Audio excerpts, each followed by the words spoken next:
Hello everyone and welcome back to the channel. So आज हम लोग देखने वाले हैं क्लास 12 स्टूडेंट्स के लिए द कोल्ड वॉर एरा का पार्ट नंबर 7 वीडियो, जिसके अंदर हम लोग कवर करेंगे न्यू इंटरनेशनल इकोनॉमिक ऑर्डर का टॉपिक। तो चलो स्टार्ट करते हैं। तो सबसे पहले न्यू इंटरनेशनल इकोनॉमिक ऑर्डर को हम लोग शॉर्ट फॉर्म में नियो बोलते हैं। अब ये था क्या? ये आइडियाज़ थे जो कि रिप्रेजेंट करे गए थे नाम कंट्रीज़ के थ्रू। अब देखते हैं कि कौन से आइडियाज़ थे, क्या थे। तो देखो, नाम कंट्रीज़ नॉट ओनली मीडिएटर्स, मतलब कि नाम कंट्रीज सिर्फ मीडिएटर का काम ही नहीं करती थी, और भी काफ़ी सारे काम थे और भी काफ़ी सारी उनको प्रॉब्लम भी थी। तो नाम कंट्रीज़ ने मीडिएटर का रोल कहाँ कहाँ प्ले करा था? देखो, एक तो कोरिया में करा था। किसने करा था? नेहरू जी ने करा था। उसके बाद फिर सेकंड हमारा कॉन्गो क्राइसिस में करा था। किसने करा था? यूएन सेक्रेटरी जनरल ने, जिनका नाम मैंने आप लोग को अपनी वीडियो में बताया था, दाग हमसजोल्ड। एक बार प्रोनाउंसिएशन चेक कर लेना।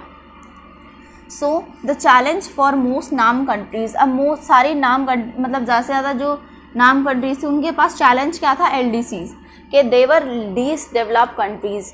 जो थी सारी लीस्ट डेवलप कंट्रीज़ थी, जिनका डेवलपमेंट अभी बहुत ज़्यादा होना बाकी था। तो उनके लिए पहली प्रॉब्लम क्या थी? To be more develop economically. तो वो सोच रहे थे कि हमें सबसे पहले तो ना, देखो, इकोनॉमिकली डेवलप होना पड़ेगा। जितने हम हैं उससे ज़्यादा, काफ़ी ज़्यादा हम लोग को डेवलप होना पड़ेगा। किस लिए? To lift their people out of poverty, ताकि हम अपने लोगों को पॉवर्टी से ऊपर उठा सकें, पॉवर्टी लाइन से ऊपर उठा सकें, उन्हें गरीबी को ख़त्म कर सकें। Economic development is important for the independence of new countries. Economic development जो है वो किसी भी नई कंट्री के लिए, जो कि अभी भी इंडिपेंडेंट हुई है, उसके लिए बहुत ज़्यादा इम्पॉर्टेंट है। और क्यों है? क्योंकि अगर मान लो अभी आपको किसी कंट्री ने छोड़ दिया, आपको कॉलोनियल, आप पहले थे बट अभी आपको छोड़ दिया, बट अगर मान लो आपकी ग्रोथ ही नहीं होएगी कंट्री की, तो क्या होगा? कोई और बना लेगा आपको कॉलोनियल। तो इसीलिए ग्रोथ जो होती है, यानी कि डेवलपमेंट जो होता है, वो बहुत ज़्यादा ज़रूरी होता है किसी भी कंट्री के लिए, सिर्फ नई इंडिपेंडेंट के लिए नहीं, किसी के लिए भी। Without sustainable development, sustainable development क्या होता है? अब सस्टेनेबल डेवलपमेंट होता है इस तरीके से रिसोर्सेज का यूज़ करना ताकि आपकी नीड्स भी पूरी हो जाए, प्लस फ्यूचर के लिए भी थोड़ा बहुत बच जाए। थोड़ा बहुत क्या, उनको भी थोड़ा एक्सेस मिलना चाहिए। तो तरीके से रिसोर्सेज को यूज़ करना, उसको सस्टेनेबल डेवलपमेंट बोलते हैं। Without sustainable development a country could not be truly free. अगर कोई कंट्री में सस्टेनेबल डेवलपमेंट नहीं होगा, उसकी ग्रोथ नहीं होगी सस्टेनेबल डेवलपमेंट के साथ, तो वो कंट्री कभी भी फ्री नहीं हो सकती। अब क्यों फ्री नहीं हो सकती? क्यों? क्योंकि वो हमेशा डिपेंडेंट रहेगी। कभी उसको वेपन्स के लिए किसी कंट्री के ऊपर डिपेंडेंट होना पड़ेगा, कभी फूड के लिए, क्योंकि फूड क्राइसिस भी काफ़ी सारे आते हैं कंट्रीज़ में। तो ऐसे उन्हें हमेशा डिपेंडेंट ही रहना पड़ेगा, वो कभी ट्रूली फ्री नहीं रह सकते।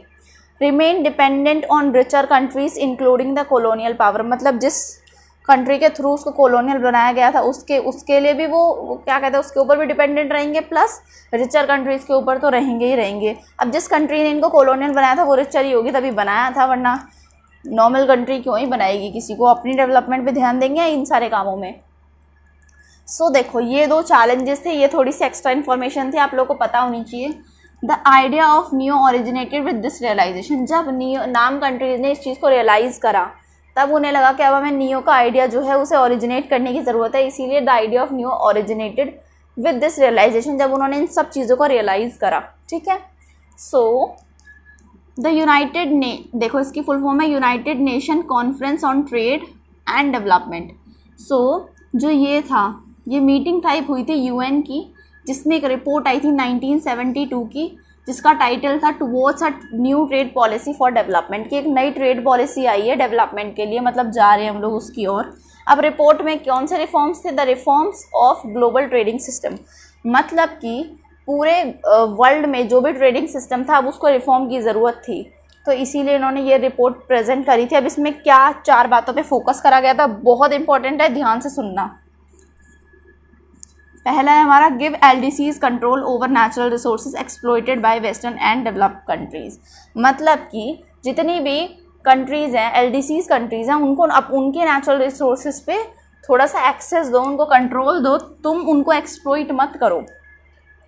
अब ये यूज़ कैसे करते थे, मैंने, अगर आप लोगों ने वीडियो देखी हो, हमारी लास्ट वीडियोस देखी हो, तो उसके अंदर आप लोग को पता होगा बिगर कंट्रीज जो होती हैं उनको भी स्मॉलर स्टेट से फ़ायदा होता है। क्या फ़ायदा होता है कि अगर एक स्मॉलर स्टेट के पास काफ़ी सारे रिसोर्सेज हैं, नेचुरल रिसोर्सेज हैं, तो उनका सारा एक्सेस डेवलप कंट्रीज़ के पास चला जाता है। तो ऐसे ही ये लोग इसीलिए ये लोग एलडीसीज़ को इसी तरीके से एक्सप्लॉइट करते हैं। तो इसमें रिपोर्ट में सबसे पहली बात ये बोली गई कि एलडीसीज़ को उनका कंट्रोल दो, उनके नेचुरल रिसोर्सेज पे, तुम उनको एक्सप्लॉइट मत करो। सेकंड बोला गया था एक्सेस टू वेस्टर्न मार्केट, मतलब so that LDCs could sell their product, कि एलडीसीज़ कंट्रीज जो हैं वो भी अपने प्रोडक्ट को सेल कर सकें। अब इसका मतलब क्या है कि वेस्टर्न मार्केट में एक्सेस दो। ये जितनी भी डेवलप कंट्रीज़ होती है ना, वो क्या करती हैं कि दूसरी कंट्री को मार्केट बना लेती हैं, मतलब वहाँ पर अपनी चीज़ों को सेल करती हैं, अपने प्रोडक्ट को सेल करती हैं, पर दूसरे किसी भी कंपनी को अपने कंट्री के अंदर प्रोडक्ट सेल नहीं करने देती। तो इन्होंने बोला कि हमें वेस्टर्न मार्केट में एक्सेस दो। जैसे कि ब्रिटेन्स क्या करते थे, ब्रिटिशर्स क्या करते थे कि वो इंडिया से एक तो रॉ मटेरियल भी लेके जाते थे, प्लस जो फाइनल प्रोडक्ट होता था उसको भी यहीं पे सेल करते थे। तो मतलब उन लोगों ने इस चीज़ को मार्केट बना रखा था इंडिया को, तो वो चीज़ मत करो। इन्होंने बोला कि एक्सेस दो अपनी वेस्टर्न मार्केट भी, मतलब अगर तुम इंडिया में, अगर ब्रिटिशर्स इंडिया के अंदर मार्केट बना के उन चीज़ों को, प्रोडक्ट को सेल करें, तो इंडियंस को भी तो आज़ादी दो ना कि वो लोग भी तुम्हारी कंट्रीज़ के अंदर प्रोडक्ट को सेल कर सके। तो इन्होंने यही बोला, so that LDCs could sell their product. LDCs जो हैं, जो लीस्ट डेवलप कंट्रीज़ हैं, वो भी तो अपने प्रोडक्ट सेल करें, तुम ही थोड़ी ना उन कंट्रीज़ में जाके सेल करोगे। थर्ड बोला था reduce the cost of technology from the western countries, कि जो कॉस्ट ऑफ टेक्नोलॉजी है उसको थोड़ा सा रिड्यूस करो, तुम तो ऑलरेडी डेवलप हो, दूसरे लोगों को भी तो हेल्प करो। फोर्थ है हमारा provide LDCs greater role in international economic institution. अब इंटरनेशनल इकोनॉमिक इंस्टीट्यूशन कौन कौन सी हैं, मतलब काफ़ी सारी हैं, बट मैं 2-4 के नाम आपको बताती हूँ। देखो, एक तो IMF, इंटरनेशनल मॉनेटरी फंड, उसके बाद है WTO, वर्ल्ड ट्रेड ऑर्गेनाइजेशन, उसके बाद है वर्ल्ड बैंक। तो इन्होंने बोला कि वहाँ पर भी इनको थोड़ा रोल दो, तुम ही मतलब हर चीज़ को मत करो, अपने आप को मत प्रेजेंट करो, अपनी प्रेजेंस ना बना के रखो हर जगह, थोड़ा बहुत रोल इन एलडीसीज़ को भी दो।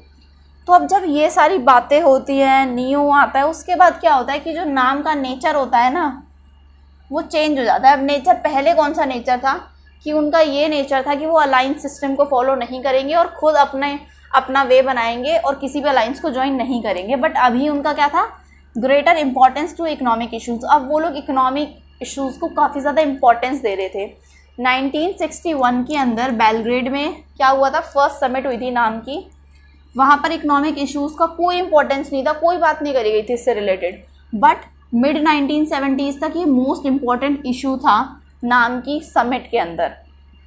नाम बिकम इकोनॉमिक प्रेशर ग्रुप। अब pressure group in the sense, pressure group का मतलब होता है, इकोनॉमिकली प्रेशर ग्रुप का मतलब ये होता है कि अगर वो कोई बात बोल रहे हैं ना, तो उससे थोड़ा इम्पैक्ट पड़ रहा है। जैसे कि जब उन्होंने बाइपोलैरिटी को चैलेंज किया, तो उस टाइम पर वर्ल्ड पर उनकी बातों का थोड़ा इम्पैक्ट होता था, तभी तो कंट्रीज़ उनको ज्वाइन कर रही थी ना। तो सेम यहाँ पर वही बात बोली गई है कि अगर वो इकोनॉमिक रिलेटेड कोई भी बात करते थे वर्ल्ड लेवल पर, या फिर किसी कंट्री में जाके मीटिंग करते हैं ना, तो उनकी बातों को ध्यान से सुना जाता था और वो थोड़ा सा इम्पैक्ट बना पाते थे दूसरी कंट्रीज़ पे, कि जो ये बोल रहे हैं सही बोल रहे हैं, और जो ये बोल रहे हैं इसको थोड़ा बहुत माना जाए, जो भी ये लोग बात करते थे। तो इसीलिए इसको इकोनॉमिक प्रेशर ग्रुप बोलते हैं। Bye 1980s neo initiate faded, मतलब कि जो नियो का ऑब्जेक्टिव था वो सब कुछ फेड हो गया। अब कैसे फेड हो गया, उसका रीज़न सुनो, कि जितनी भी हमारी वेस्टर्न कंट्रीज थी, डेवलप कंट्रीज थी, उन्होंने सपोर्ट नहीं किया because of stiff opposition. Stiff का मतलब होता है हमारा स्ट्रॉन्ग, अपोजिशन तो अपोजिशन ही होता है। फ्रॉम द डेवलप कंट्रीज से जो अपोजिशन मिल रहा था, उनको स्ट्रॉन्ग अपोजिशन मिल रहा था। Who acted as a united group, मतलब कि जो जितनी भी डेवलप कंट्रीज थी वो सारी मिलकर यूनाइटेड ग्रुप की तरह एक्ट कर रही थी। वाइल द नाम कंट्रीज, जबकि जो नाम कंट्रीज थी struggle to maintain their unity, वो इस चीज़ के लिए स्ट्रगल कर रहे थे कि भाई वो अपनी यूनिटी मेंटेन कर पाएँ in the face of this opposition, इस ओपोजिशन के फेस में। तो ये बिल्कुल नॉर्मल सी चीज़ है कि अगर मान लो सारी डेवलप कंट्रीज़ मिलेंगी प्लस सारी LDCs मिलेंगी, तो जो सबसे ज़्यादा प्रेशर, सबसे ज़्यादा इम्पैक्ट, सबसे ज़्यादा बात जिसकी मानी जाएगी वो डेवलप कंट्रीज़ की मानी जाएगी। तो इसीलिए इसको बोला जाता है कि नाम जो था उसका जो ये नियो था वो इनिशिएट जो था वो फेड हो रहा था। क्यों? क्योंकि नाम जो था स्ट्रगल कर रहा था अपनी यूनिटी को मेंटेन करने के लिए ओपोजिशन के सामने, इतना जो तगड़ा उनके सामने ओपोजिशन था। सो मैंने इस टॉपिक को आप लोगों को काफ़ी अच्छे से समझाया। अगर फिर भी आप लोगों को कोई भी डाउट है तो मुझे कमेंट करो। And I hope you all like this video. If you like this video then give this video a big thumbs up and don't forget to subscribe my channel. Thank you.